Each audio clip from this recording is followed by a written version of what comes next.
And I just wanted to introduce Melanie Spotts and Kate Pierce. They're the CTRC nurses at UCH.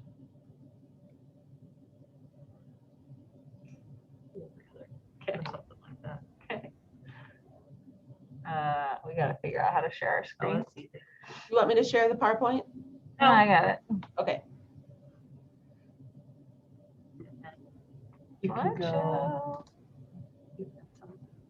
No, I can see it. great. You ready? All right. Ready. All right, yeah, so I'm Kate, or Catherine, if you prefer. This is Mel.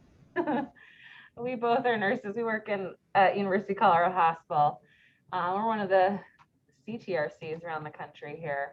I guess we're just going to talk about who we are and what we've been doing basically since COVID shut down research a year ago.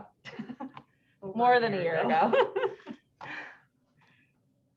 So this is our hospital campus. It grows every single day. There's been construction here for new tower since I started here 6 years ago. So over here,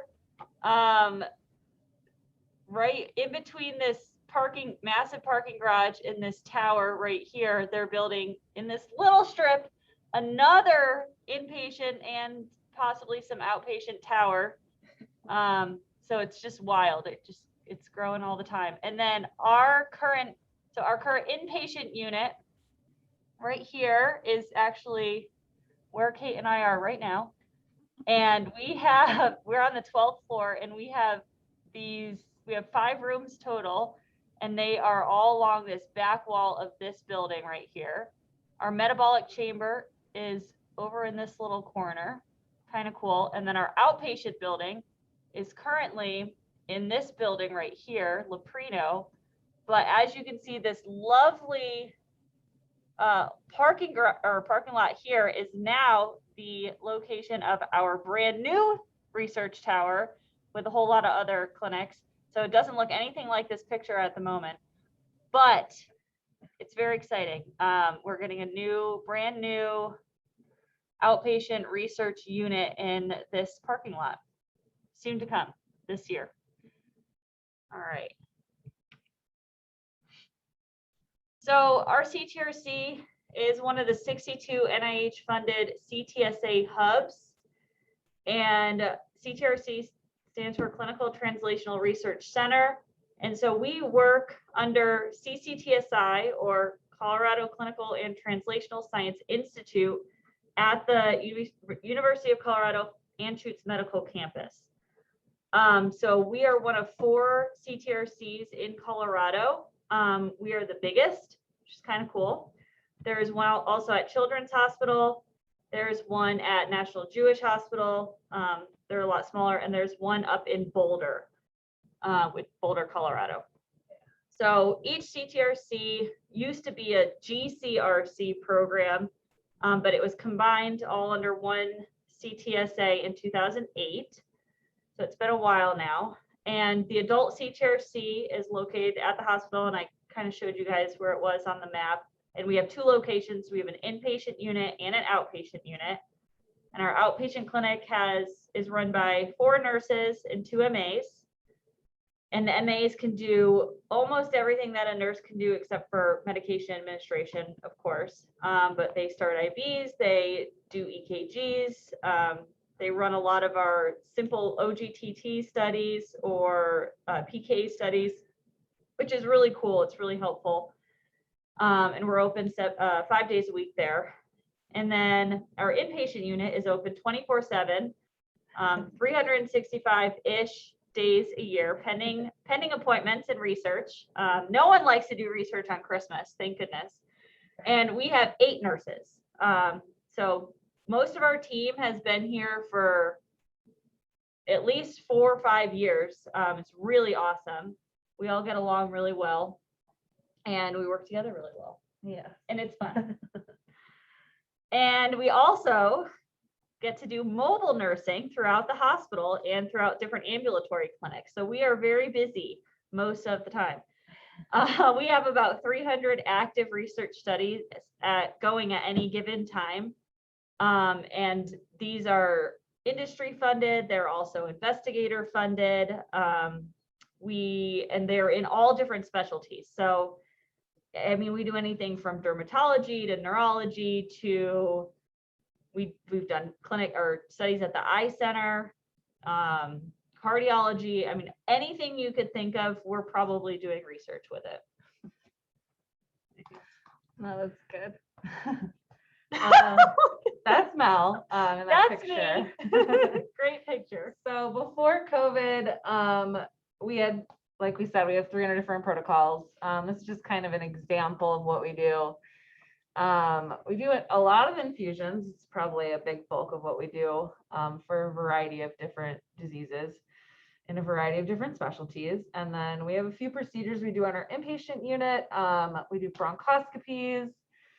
We do right heart catheterizations, which was new and took us a lot of time and effort to figure out how to do.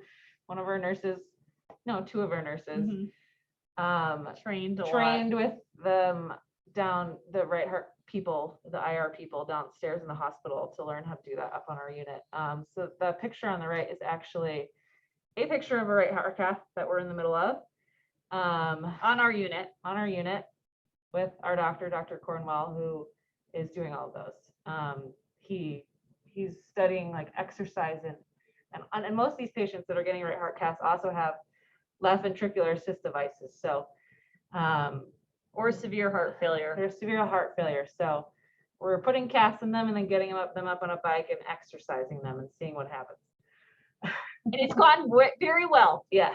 for many years. Yes. Mel said we have a metabolic chamber that we use for a lot of exercise and sleep studies. We have other kinds of sleep studies. We do a lot of insulin clamps up on the inpatient unit. And then the exercise testing we do is probably done more in outpatient. They do all sorts of interesting things down there. And then all sorts of other things. The middle picture is a picture of our DEA cabinets. Mhm. So we do a lot of marijuana research actually on campus. So there's probably some marijuana in some of those. There absolutely is. Not for our use. Not the for our studies. use, for the study. We have like a negative pressure room that pulls all that out, so no one's In the hallway. They're not in the hallway too much. And then the picture on the left is Melanie getting ready for an insulin clamp, which we're doing another one this morning.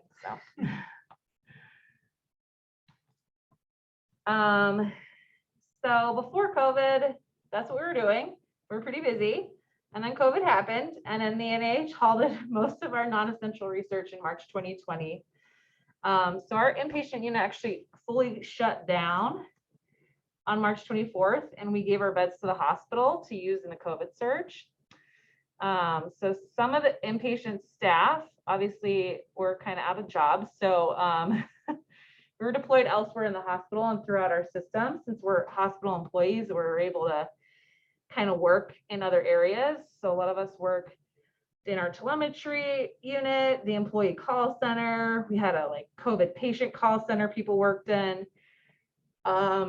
Virtual health center, I worked a lot there in their urgent care and in their tele unit.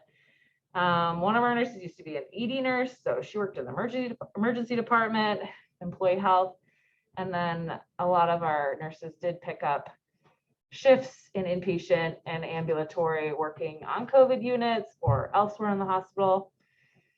And then we also we're still kind of open mostly for mobile studies that were supporting COVID research throughout the COVID inpatient units. And then we were still doing, I guess we weren't doing infusions. Our clinic was really, they were still open just for essential research, mostly for infusions for,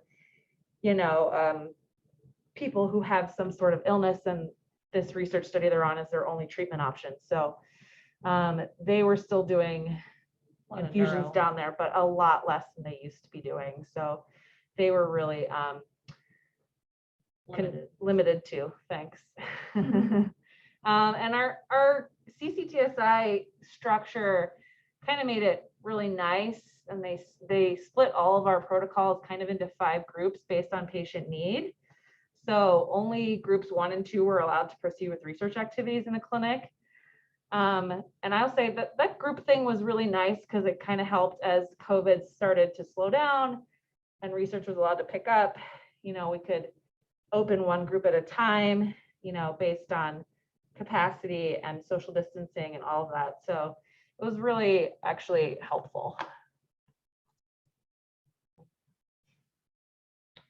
So during COVID, Kate kind of talked about what we did. Most of us were deployed throughout the hospital, doing all sorts of various things. And then we were doing some COVID research, or well, we were doing a lot of COVID research, but that's pretty much all the inpatient staff was doing. So here's fun pictures of us in PPE, because we all love that. So we were starting to do a lot of studies either with COVID, either up on the inpatient unit doing infusions or going out to different COVID units in the hospital doing blood draws or NP swabs, or providing different kinds of treatment or like supplemental treatment for COVID patients. We also started doing some monoclonal antibody infusions for COVID patients, and we'll talk about that, but that's a picture of us in this room with a COVID patient. And over here is part of our lovely staff, and we're just all happy to be working. Yeah, that was taken during, we were part of the Moderna vaccine trial. So that was one of the days we were doing that. So these are all the COVID studies that we have done since last year, and there's a lot. Yeah. So the big ones, we started out with the sarilumab trial and the remdesivir trial. And those are different infusions that we were trialing to see, you know, does this help COVID patients? And some of them did, and some of them didn't. It was, you know, science in action, which was kind of cool. We're still doing a lot of biobank studies. We did a study where we partnered with the emergency department, and we went down, this was probably last April. Yeah, maybe. I think we went down and drew blood on hundreds of healthcare workers at UCH to see if they had antibodies. So that was kind of crazy to see a lot of emergency department workers come in. We test them, see, you know, do you have COVID antibodies? And some of them had COVID, some of them never had COVID, some of them had COVID and didn't get antibodies, some of them didn't think they had COVID and had antibodies. So that was really interesting. And that was with the CDC nationwide doing this kind of like a research study just to see, you know, what does COVID do to your body? So we talked about that. We trialed convalescent plasma. So we did a inpatient and outpatient convalescent plasma study. Pretty sure the research has shown it's not that helpful for the most part. Yeah. But, you know, trial and error. That's what research is. We've been doing a Regeneron and Eli Lilly both have monoclonal antibody infusions that we've been doing either infusion-wise or sub-Q injection for both sick patients in the hospital, patients who come in as an outpatient patient to our unit.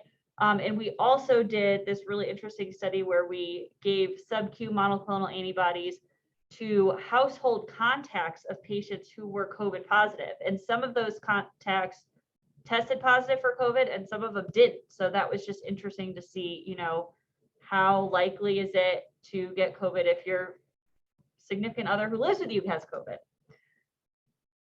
Oh yeah, that's awesome, Carla. Yeah, that was a really cool, the household one, Carla said that they did it too. It was really interesting. We only had a handful of patients, but just kind of cool. And I don't think we've seen data from it yet. No. So more to come.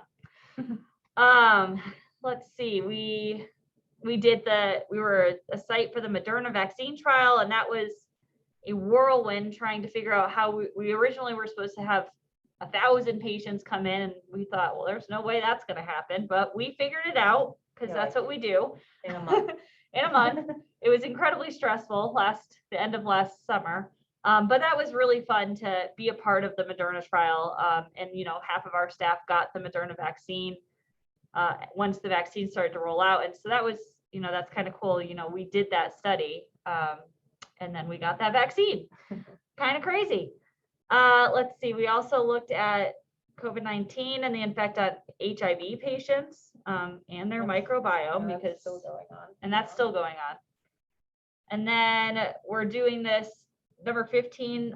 This is an interesting trial. We're giving a sub-Q injection of some kind of blood thinner called RNAPC2. So still doesn't have a name yet. We're comparing that to standard of care blood thinners for hospitalized patients to see if it decreases their risk of clot formation. We are going to be starting to use remdesivir in pregnant women. We haven't had a patient yet, but Kate's been working hard on that, getting that study up and running. And we also did a lot of trials that we found out didn't really work, like the hydrochloroquinolone, also azithromycin. So these were way early on in COVID, like early last spring. But we were a part of things that worked out and didn't work out. Oh, yep. Oh, yeah. In Oxford. Yeah, the timelines were absolutely crazy, Jennifer. I mean, we were like, okay, so tomorrow we want you to start doing this massive trial. And we're all like, no, we can't do that tomorrow, but we can work on it and see if maybe we can start next week. So it was really interesting to be a part of like on the go, fast research where, we had to be as prepared as possible with little notice and preparation.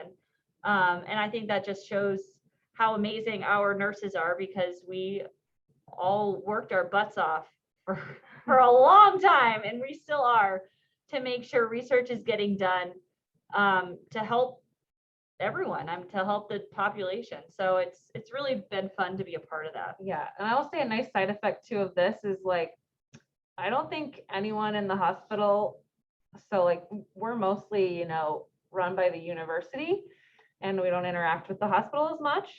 And I don't think anyone in the hospital really knew who we were before COVID. But COVID kind of really forced us to get a little bit more involved with the hospital, with the units. A lot more nurses know who we are now because a lot of the COVID units had lots of floats from different kinds of, units. So that's been kind of nice that more people know who we are. And I think it's actually made some of our other studies better, some of our other mobile studies. Now we're kind of communicating a little better with those units and giving them more of a heads up and tip sheets for some studies that are going on in their units. So it's actually been nice. Yeah. All right. I can talk about this. Sure. All right. So then we also worked really heavily with the virtual health center. I would say at least probably 3 or 4 of our staff members early COVID went and worked with the virtual health center. I was one of them. And we did this. So then the virtual health center was contacted by Massimo, this company, and said, hey, we want to do this pulse ox monitoring of these COVID patients after they discharge from the hospital when they get home. And I was working really closely with the manager at the virtual health center, and this came along. He knew I worked in research. He said, like, hey, do you think you could help us with that? So I said, obviously, of course, I can totally help with this. So there was a group of us, some of us research nurses, some clinical nurses who figured it out. I mean, we came up with a plan of how we're going to do this. We created training materials to educate the patients. And then we actually went to these patients and prepared them for this home monitoring device before they left the hospital. So basically, this device is a little pulse ox machine that measured pulse ox or SpO2 and heart rate. And so we would discharge patients on this device to go home, and they were monitored continuously for 7 days. And the patients would get calls from the virtual health center if they're every day. And then also if their oxygen were to drop really low, they would get a call and say like, hey, are you okay? What's going on? So it was really a cool way to check in, keep tabs on these hospital patients after they've discharged, because as we know, a lot of COVID symptoms linger for a long time. They also completed daily symptom surveys, and all their data flowed into the electronic health system. So it was a lot of work figuring out like how this is going to work logistically, and is it going to be an effective use of time for patients, and does this device work? So that was really cool. So I was part of the team that helped to do this. So like I said, we created these educational and training materials for the bedside nursing and for the team. And then we actually, this was probably a lot of April, most of May, we were deployed into the hospital, and we would get notification on our phone saying, hey, this person is going to go home and do this trial.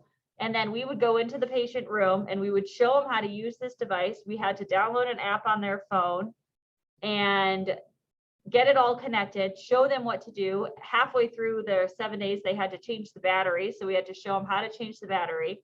And most of these patients were elderly, hardly knew how to use a smartphone. And most of them didn't speak English. And I speak English really well, and that's it. So it was very interesting going into patients' room who speak Spanish, their phone's in Spanish, and they don't really know how to use it. I have no idea how to use an Android phone in Spanish. And so it was fun. It was a little stressful, obviously, but it was really good experience for us. And we had a really good time. You know, we were downloading an app on their phone in another language, explaining, you know, this is what this device is for. This is what you're going to be monitored for. This is how it works. Oh, by the way, here's how you download an app on your phone. So it was a lot of fun, and it was something new for us. But you know, the virtual health center knew that we had experience with, you know, getting ready in a hurry to start something new. So it was a really fun collaboration with the virtual health center.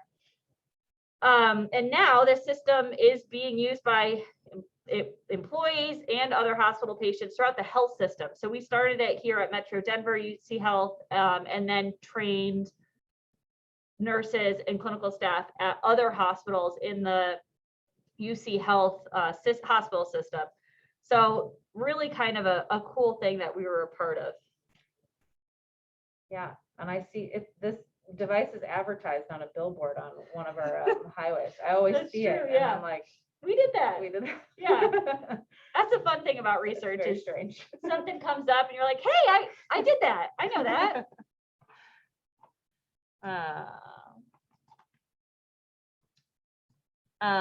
So this is a big chunk of what we've been doing since January, because our research still hasn't come back full force.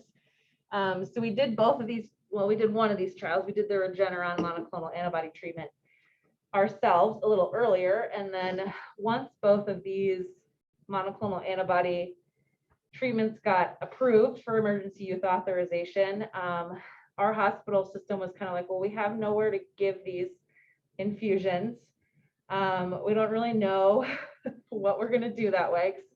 I guess their outpatient infusion centers aren't really set up or built to handle COVID-19 patients who, you know, obviously need isolation from their other patients, most of whom are immunocompromised somehow.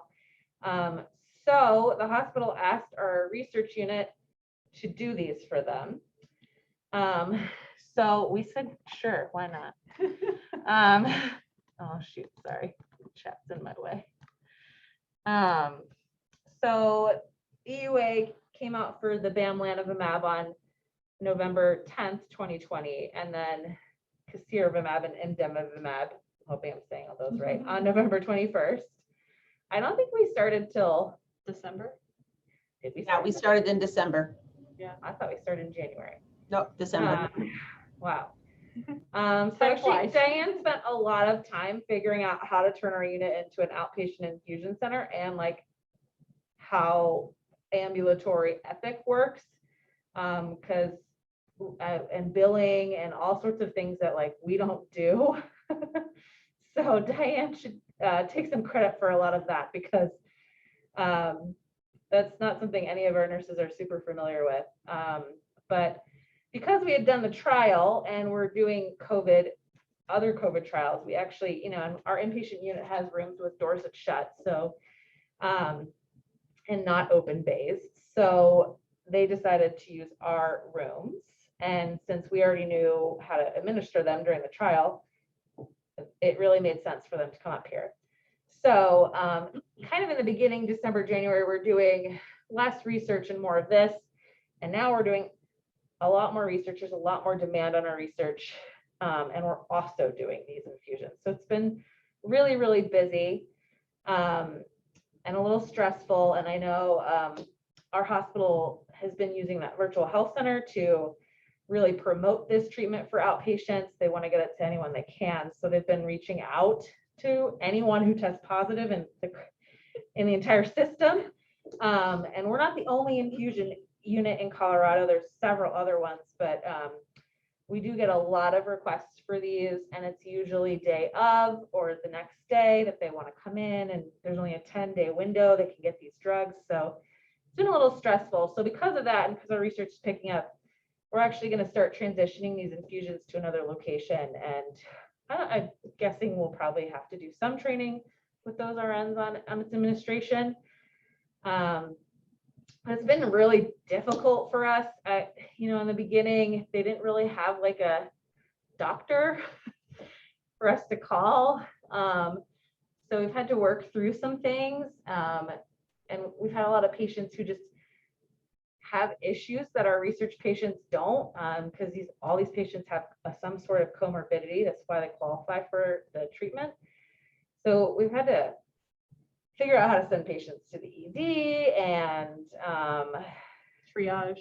Yeah, we're basically learned how to be triage nurses sometimes, because there have been several patients that either came in with a pulse ox less than 90, which that one's pretty easy, just take them to the ED. But then there's other patients who have had some reactions that we weren't sure about, or they had a high blood pressure, but their blood pressure is high normally. So it's been interesting trying to find doctors to talk to about these patients, because a lot of times the referring provider is just a random person and they don't really know the patient, and the PCP who we can call doesn't really know the drug. So it's been challenging, but the last month or so, I think it's been a little bit better for you guys, right? Because Yeah, it's been the better. virtual health medical director said that we could call him for all our problems if we have any that arise. So it's been just a little different learning how an outpatient infusion nurse kind of works. I mean, we assume that they have doctors there, but it's been quite different than how we normally do things in research. We usually always have a doctor to call. So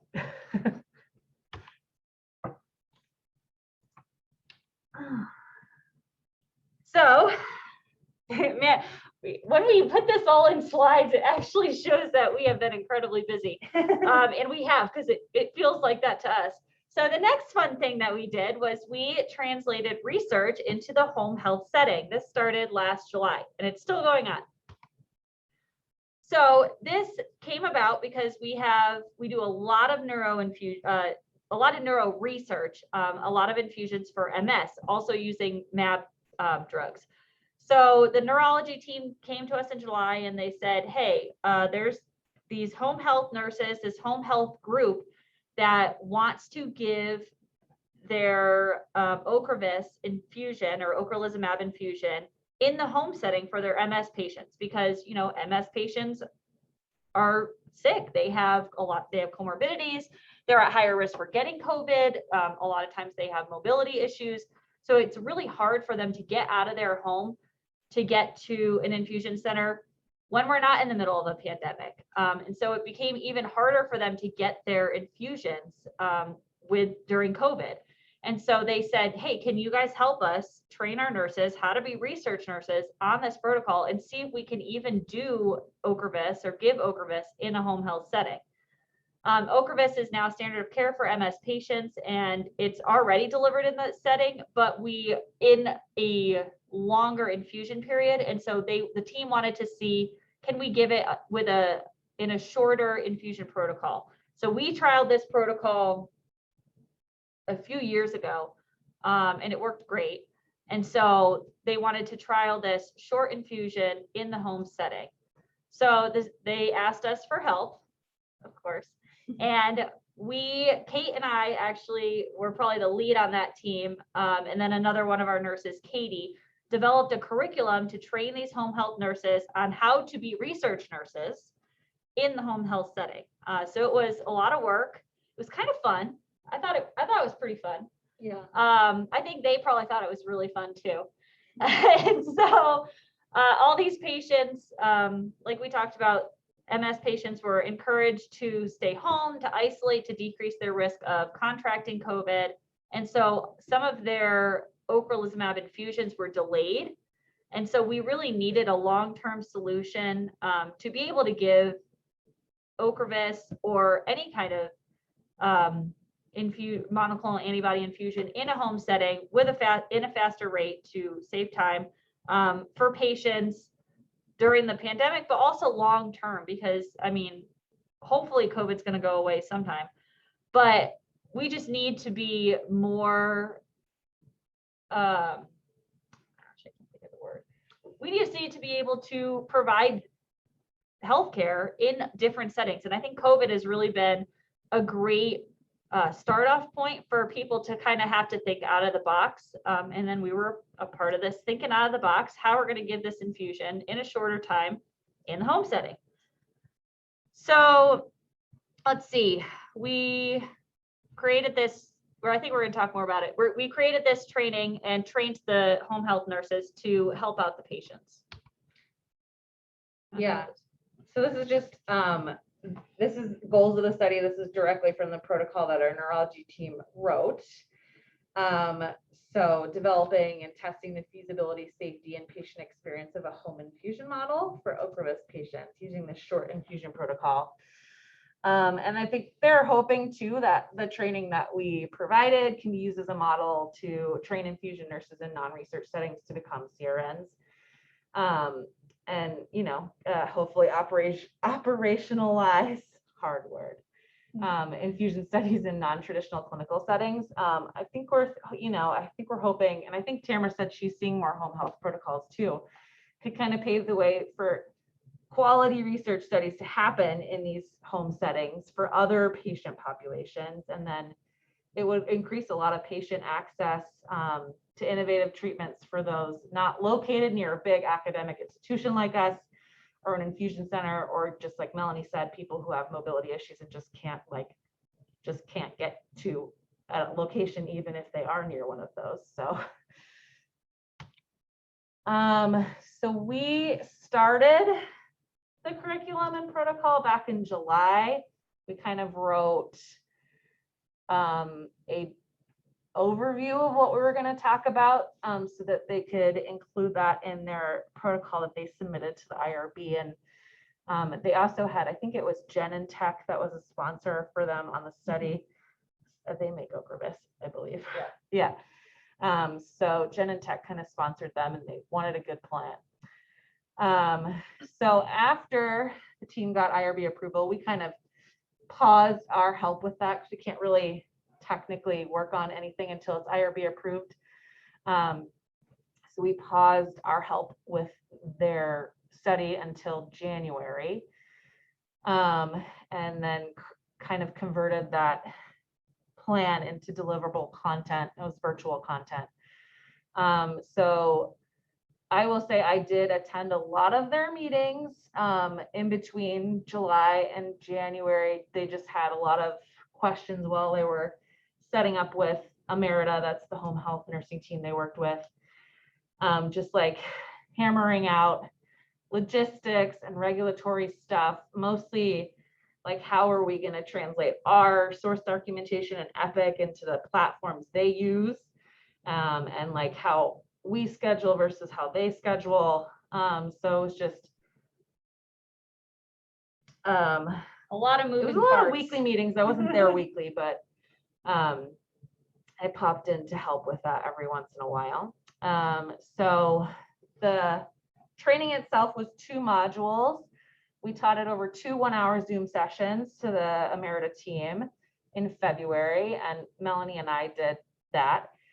And then following those training sessions, originally the plan was that each of the 17 home health nurses that work for Emerita doing these infusions would have individual sessions and on-site support with us for their first infusions with research patients.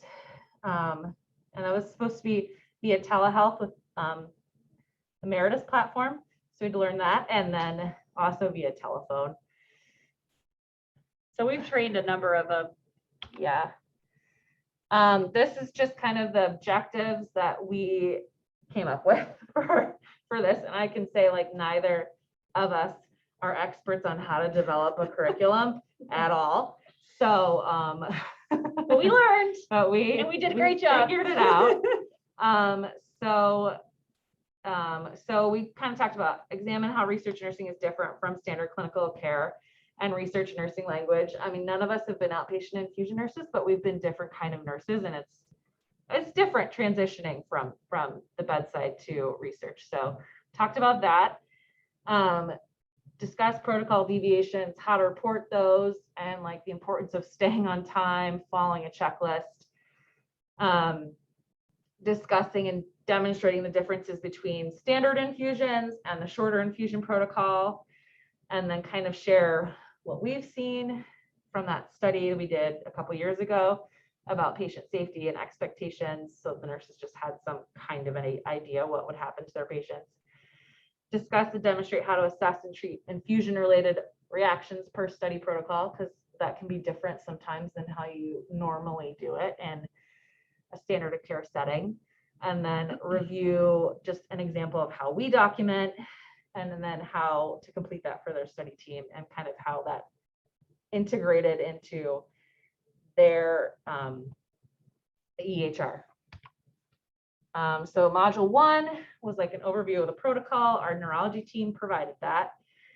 And then we kind of went over a lot of those objectives. So the first module is just kind of more of an overview, like what are these things? Like how do you define a protocol deviation?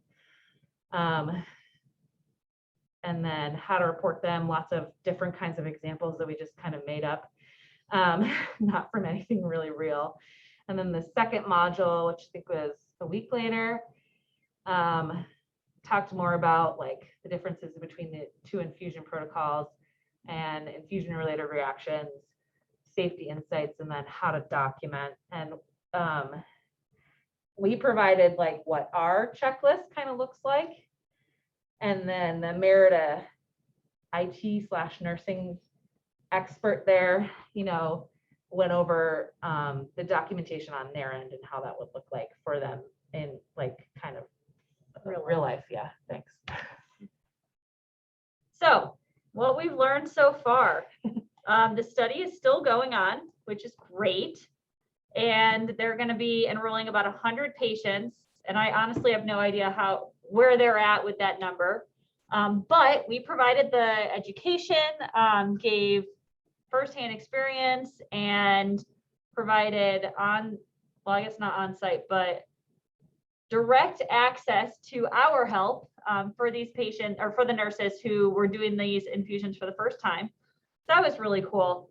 They're scheduling individual sessions became a little bit harder once our research started to pick up. So I think now they're mainly training we trained trainers, and the trainers are now training new people. Yeah, okay. But great experience for us. And we've had a lot of fun with it in between the times where we felt really stressed, obviously. All right. And I think this is something that, I don't know if we'll do this again as a research team, but we know how now. And I would imagine if we were to do it again, it would be a little bit easier. Yeah. And I think, one problem that we had too was a lot of those nurses didn't have like kind of like our EUA monoclonal antibodies, they didn't actually have a doctor to call when they're in the home health setting. So they were calling us and asking us like, Should I give a medication? This is the reaction the patient's yeah, and we're like, having. well, we can't really answer that for you because we're not physicians. So, so that's a big thing we probably should have addressed at the beginning, like who are they going to call? Because a lot of times I think in the home health setting, they just get an order, they go, they give the infusion, they have their own protocols in place that are already signed by a doc, and they just follow those and they know what to do. So it was a little different. I think with Dr. Vollmer wanted something slightly different, and there were a couple of things that just happened that were weird, and the nurse just didn't know what to do. So that's something we probably learned we should hammer out prior to starting the study. So Melanie, actually, I think you met with the team and kind of hammered out a process going forward. So it's a learning experience for and then everyone. we don't really know. I'm hoping that the research team, they're handling everything really from here on out. So we're hoping that they're tracking, you know, differences in protocol deviations between, you know, when we worked on this trial for them versus this trial to see, was this curriculum effective? I think they are. But I know they're tracking a lot of other things in their protocol. So More to come. All right. Oh, thanks, Tamara and Laura. All right. Does anyone have any questions?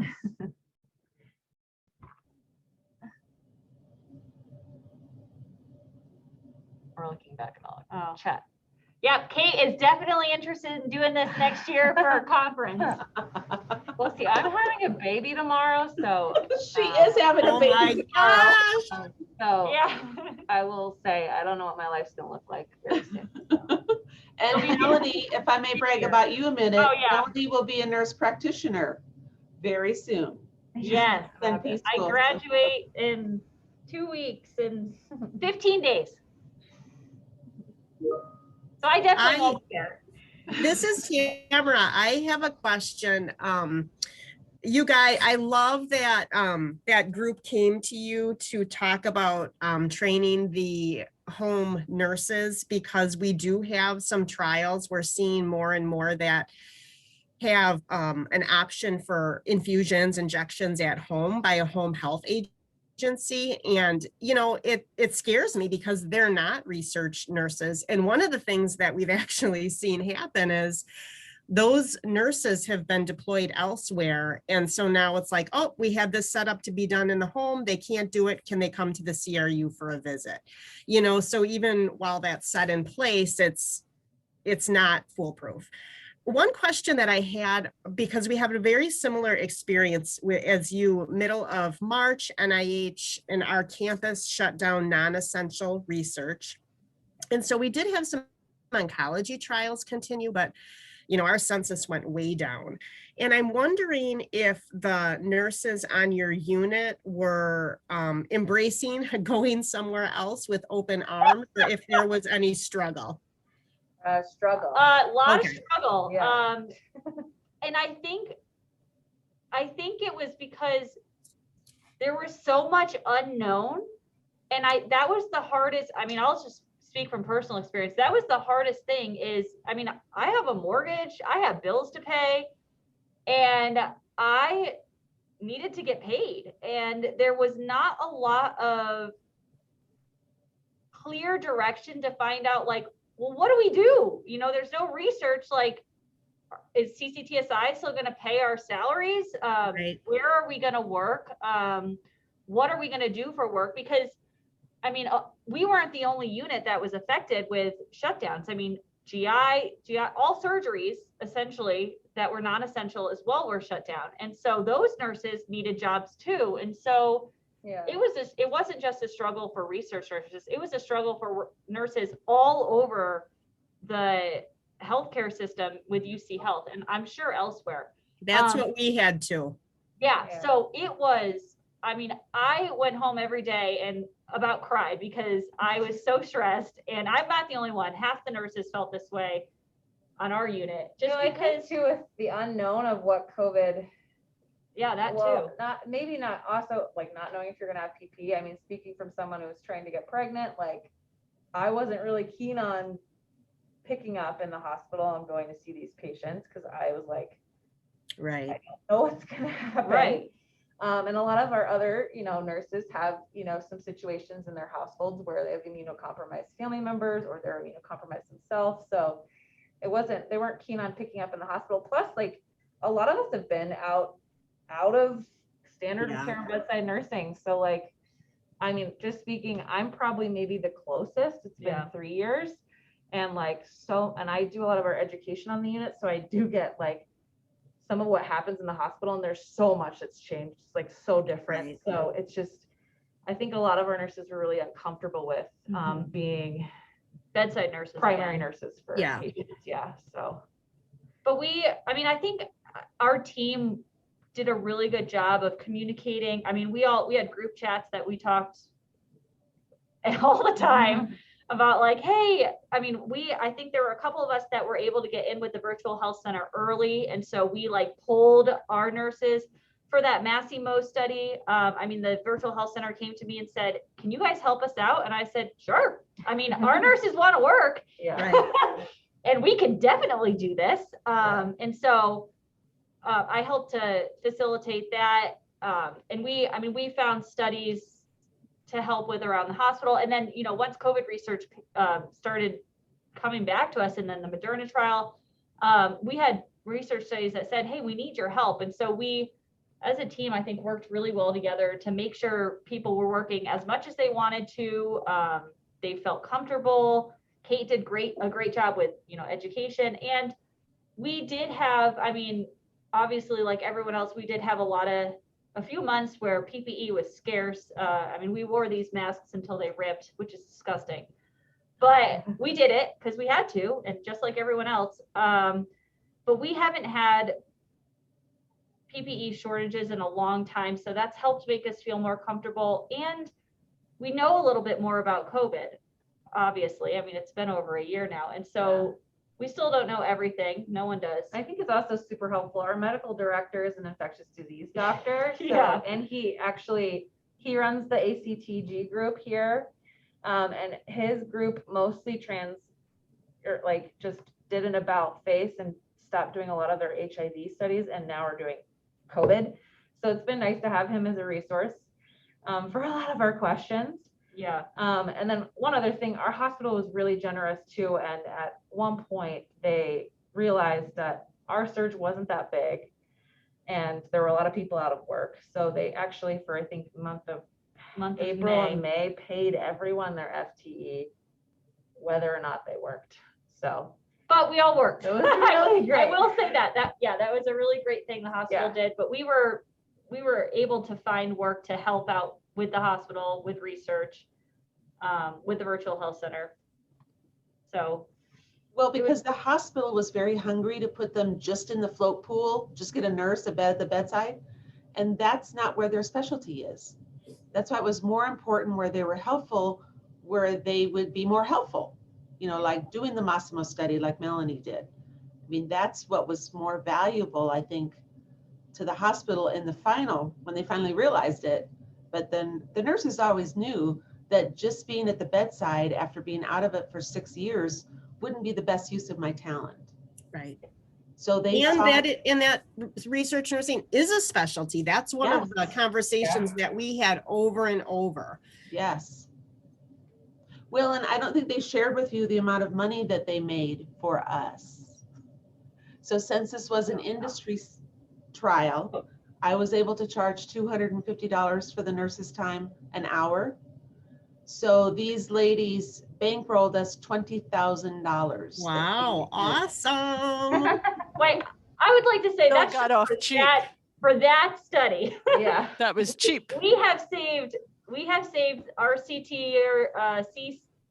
our CTRC has saved CCTSI, I would say close to millions, Diane, right? I mean, when we give those MAB infusions for COVID, all of our time is paid by an outpatient infusion center. When we were all deployed to the hospital, all of our time Removed. for those hours was paid by someone else. Yeah. Could I suggest that you stop sharing your slides and that way we can see everybody on the screen? Yes, share. There we go. That's Yay! better. And people can put their cameras on. Yeah. And it's almost like being together like the old days. Yeah, there we are. But yeah, we've made money, which is great, but we've also saved a lot of money for the CTRC or for the CCTSI group, which I'm really proud of because I think that's well, I think we all should be really proud of it Yes. because I mean we weren't doing research, so we weren't making a lot of money, and so we found ways to help save money. Save money. We're very fiscally responsible here. At the Yes, University you of Colorado. are. Let's see, Terry, Laura said, do you see doing this for more studies? I don't know. I think that it's absolutely a possibility. And now that we've done it once, we can do it again. So we haven't had anyone else, as far as I know, right, Diane, come to us No. and say, hey, we want to do this. Yeah, and that's kind of how I think CTRC works is like the teams, whoever on campus that wants to do research and needs clinical services utilizes us. So it's more they approach us more than we approach them. So. Well, and that's what started at the MS patients were afraid to come in to the hospital. Yeah, I And guess. their physician wanted to figure out a way how a research nurse could get to them. Yeah. My guess is probably neurology will use Yeah. this again. 'Cause they've got more than just MS patients. And I mean, Dr. Vollmer's just an MS doctor, but the two leads on this study, Brooke and Kavita, that are more research oriented, work on a lot of different other kinds of neurology studies. So I'm sure that they'll use this in the future. Neurology leads the way in a lot of things. Yeah, yeah, that's true. They do. And then Terry said, what did you find challenging bridging the university policies versus your hospital policies as you navigate the COVID environment? Do you want to talk about that? Yeah, I mean, I'm not sure. I don't. So we're hospital employees. Yeah, we always have to follow hospital policy first, obviously. And sometimes this isn't just COVID related. We've had things come up regarding different policies forever because the university is not the hospital. And so they don't have to follow hospital policies, but they also don't have to follow the regulatory boards that we are under, like JCO. And so sometimes they'll come to us and say like, oh, we want you to do this. And you say like, no, we can't do that. That's totally against hospital policy. We can't do that because of JCO, our governing organization. But let's figure out how we can do it. So that's not, I mean, I guess it may have become a little bit more apparent in COVID times, but that's something that I would imagine a lot of CTRCs have to deal with, that work or hospital versus university. And I think in general, CCTSI, our university group, is pretty aligned with what UC Health is. I mean, the campus here, I mean, they have schools here, so they're pretty enmeshed. And usually CCTSI and UC Health are on the same page. I think actually CCTSI kind of went above and beyond hospital policy. I mean, they created their own SOPs about how to operate research during COVID. With creating those groups. And I think they were probably a bit more not concerned, but like they Conservative, maybe. Yeah, a bit more conservative than perhaps the hospital's been. But everything's been pretty aligned, and it helps that Dr. Campbell, our medical director, is in infectious disease, obviously, because he was he was big on creating those SOPs and approving them. And he works with Michelle Barron, who's like the hospital side's infectious disease expert, and kind of creates policies for the hospital itself. I was going to say something else about him, but I don't remember what it was. But what was helpful with the 5 groups is that's how they can pull them back as well. So group 1 came first, and now all 5 groups can come. But if we see COVID starting to trend up, we can pull back group 5 and then group 4 and 3. And then super helpful. That was very helpful. And we collaborated with, I mean, Diane and Kate and I kind of wrote the protocol of how we're going to restart research. And that was, I think that was a decent collaboration because, I mean, we do these research protocols. CCTSI, some of them do research, not from a nursing standpoint, from an investigator standpoint. And then you had other regulatory people who kind of knew, but not really. And so we worked together to, you know, create a system of like, this is how we're going to do it. This is how we're going to bring research back. This is the most feasible way, because obviously it can't all come back at once because some of us were still working in other parts of the hospital. It took a while for us to get our rooms back from our inpatient rooms back from the hospital to do research again. It was a process, like everything is. Yeah, I mean, one thing that, so university has their own regulatory admin stuff, and then we have the hospital has like a research administration group too. And I can say like we didn't really interface that much with them before COVID, at least not like a bedside nurse. I'm sure Diane has plenty of interface with them. But I think they got a lot more involved in our lives, and that was, I think, a little frustrating for us sometimes. We just kind of learned that there were all these rules we didn't know about. And we were like, I don't know why they exist. And so we had to kind of, you know, work through those. And I actually think it's maybe since Dr. Campbell's become more than just our medical director. What's his title now, Diane? He's the research medical director for the hospital. Yeah, since he's got a pretty good relationship with us, rounds on us monthly, you know, still works in the hospital. He's on service. So he's got really great relationships, and I think that's gotten a lot better with figuring out like, well, why is research admin saying this at UC Health, and why can't we do it differently? So he's been really, really helpful for kind of navigating those difficult relationships sometimes. And research admin, I think for us, it's kind of hard because like they're not at the bedside and they're not thinking like, They're not clinical. Or like, yeah, like they wanted us to give infusions in the ICU, and none of us are ICU, like none of us are ICU nurses. We just all feel it's like not safe for us to go into a ventilated patient's room and give Change care drugs. and change drugs. And so we were like, hey, this isn't cool. So he helped navigate some of that. And he still is. And he still is. this is a process that's ongoing.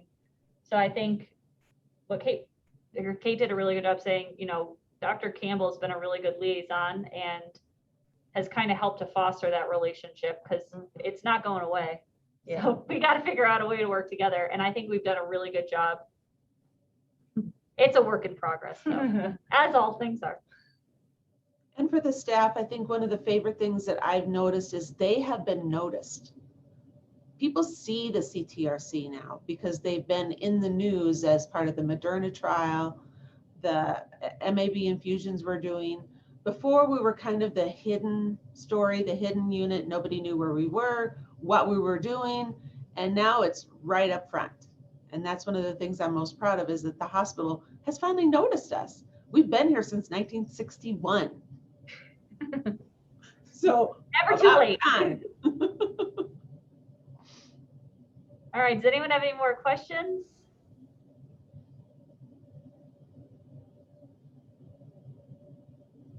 I think I'm still baffled how you do so much with such a few number of people.